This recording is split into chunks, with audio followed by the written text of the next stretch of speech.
नमस्ते और स्वागत है। देखिए, हम सबकी अपनी अपनी पहचान होती है ना?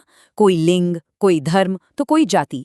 लेकिन कभी सोचा है कि जब ये पहचानें राजनीति के अखाड़े में उतरती हैं तो होता क्या है?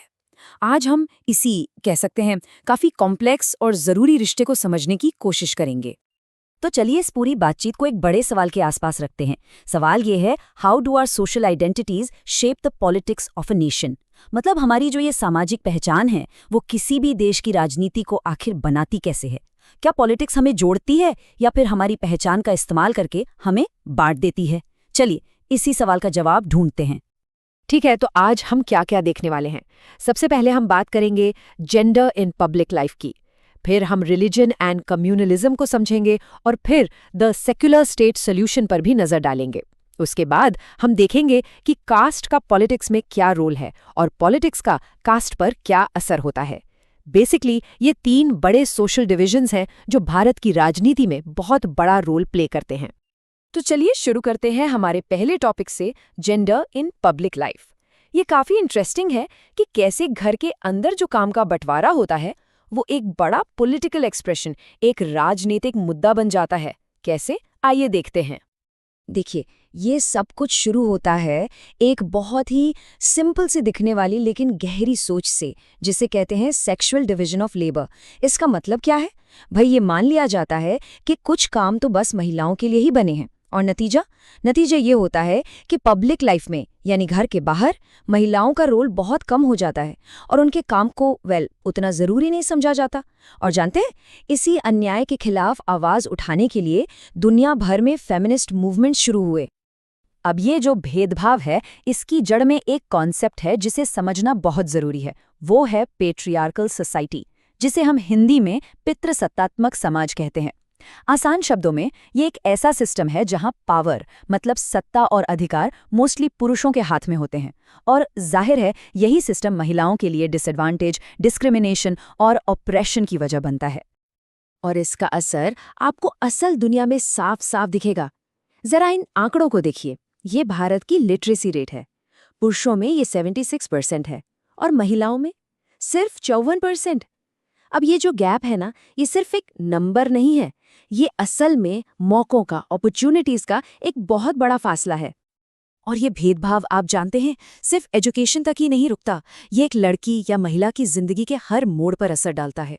जैसे लड़कियों का स्कूल ड्रॉप आउट रेट ज्यादा होता है, फिर हाई पेइंग जॉब्स में महिलाओं की संख्या कम होती है, और तो और इक्वल रेम्यूनरेशन एक्ट 1976 होने के बावजूद अक्सर एक ही काम के लिए उन्हें कम पैसे मिलते हैं। यहाँ तक कि बेटे की चाहत में फीमेल फीटिसाइड तक होता है। ये सब इसी डिस्क्रिमिनेशन के रूप है। अब सोचिए, जब समाज में ही बराबरी नहीं है तो पॉलिटिक्स में कैसे होगी। यह आंकड़ा देखिए, 2014 में भारत की लोकसभा में महिलाओं का प्रोपोर्शन सिर्फ 12% था, जबकि दुनिया का एवरेज 23.5% था। ये नंबर साफ साफ बताता है कि देश के बड़े बड़े फैसलों में हमारी आधी आबादी की आवाज कितनी कम है। तो सवाल उठता है, इस इम्बैलेंस को ठीक कैसे किया जाए। इसका एक सीधा सा जवाब है, राजनीति में महिलाओं को ज्यादा से ज्यादा इलेक्टेड रिप्रेजेंटेटिव्स बनाना। और इसका एक बहुत अच्छा उदाहरण हमारे पास है। पंचायती राज में जो 1/3 सीटें महिलाओं के लिए रिजर्व की गई हैं, वो इसी दिशा में एक बहुत बड़ा और सक्सेसफुल कदम है। ऑल राइट, तो जेंडर के बाद अब हम एक और बहुत पावरफुल सोशल डिवीजन की तरफ बढ़ते हैं, रिलीजन। जब फेथ यानी आस्था पॉलिटिकल अरीना में मतलब राजनीति के मैदान में उतरती है तो क्या होता है। चलिए अब इस पहलू को समझते हैं। इस डिस्कशन के सेंटर में एक शब्द है कम्युनलिज्म, जिसे हिंदी में सांप्रदायिकता कहते हैं। अब ये है क्या? ये बेसिकली एक आइडिया है, एक सोच है जो मानती है कि रिलीजन ही किसी भी सोशल कम्युनिटी का प्रिंसिपल बेसिस है। मतलब आपका धर्म ही आपकी सबसे बड़ी पहचान है और एक धर्म के सभी लोगों के फंडामेंटल इंटरेस्ट्स यानी बुनियादी हित एक जैसे ही होते हैं। पर जानते हैं, ये जो कम्युनल पॉलिटिक्स की सोच है ना, इसका लॉजिक ही फ्लॉड है। मतलब इसमें गड़बड़ है। कैसे? देखिए, ये 3 बातें मानकर चलती है। पहली कि एक धर्म के सभी लोग एक कम्युनिटी बनाते हैं, दूसरी कि उन सबके हित, उनके इंटरेस्ट्स एक जैसे हैं, और तीसरी और सबसे खतरनाक बात कि अलग अलग कम्युनिटीज के इंटरेस्ट एक दूसरे के खिलाफ हैं, कॉन्फ्लिक्टिंग है।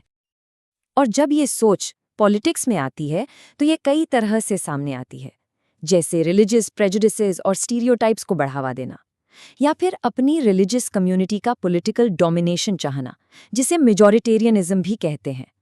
कभी-कभी तो पॉलिटिकल मोबिलाइजेशन के लिए धार्मिक सिंबल और रिलीजियस लीडर्स का इस्तेमाल किया जाता है, और अपने सबसे बुरे रूप में कम्युनलिज्म, कम्युनल वायलेंस, रायट्स और यहाँ तक के मैसेकर्स की शक्ल ले लेता है। तो इसमें कोई शक नहीं है, कम्युनलिज्म हमारे देश की नींव के लिए, हमारी डेमोक्रेसी के लिए एक बहुत बड़ा चैलेंज है, एक बहुत बड़ा खतरा है।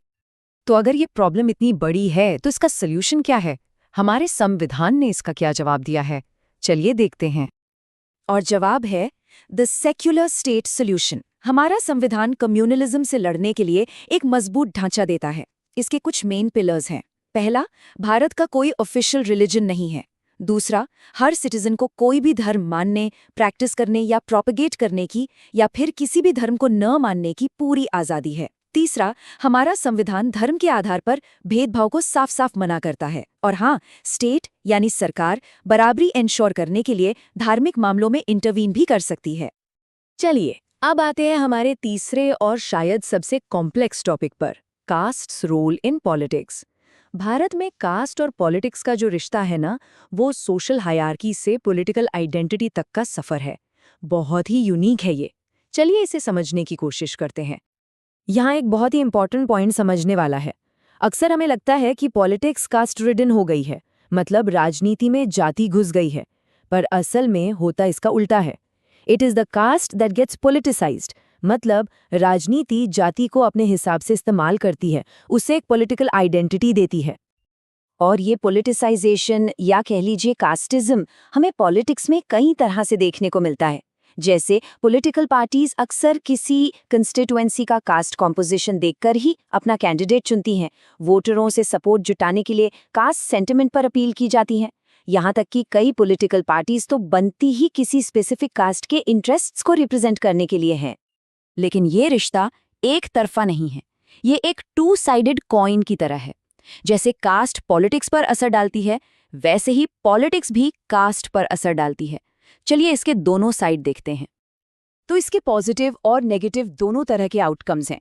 पॉजिटिव साइड पर देखें तो पॉलिटिक्स की वजह से डिसएडवांटेज्ड कम्युनिटीज जैसे कि दलित्स और ओबीसी कास्ट्स को पॉलिटिकल अटेंशन मिला, उन्हें डिसीजन मेकिंग प्रोसेस में एक्सेस मिला। लेकिन नेगेटिव साइड यह है कि इससे समाज बढ़ सकता है और पॉवर्टी और करप्शन जैसे जरूरी मुद्दों से ध्यान भी भटक सकता है। तो आखिर में हम घूम फिरकर उसी सवाल पर वापस आ गए हैं जहां से हमने शुरू किया था।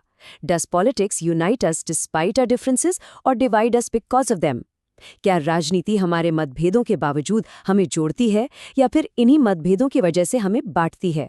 शायद इसी सवाल का जवाब ढूंढना एक डाइवर्स डेमोक्रेसी की सबसे बड़ी चुनौती और शायद सबसे बड़ा मकसद भी है। इस पर जरूर सोचिएगा।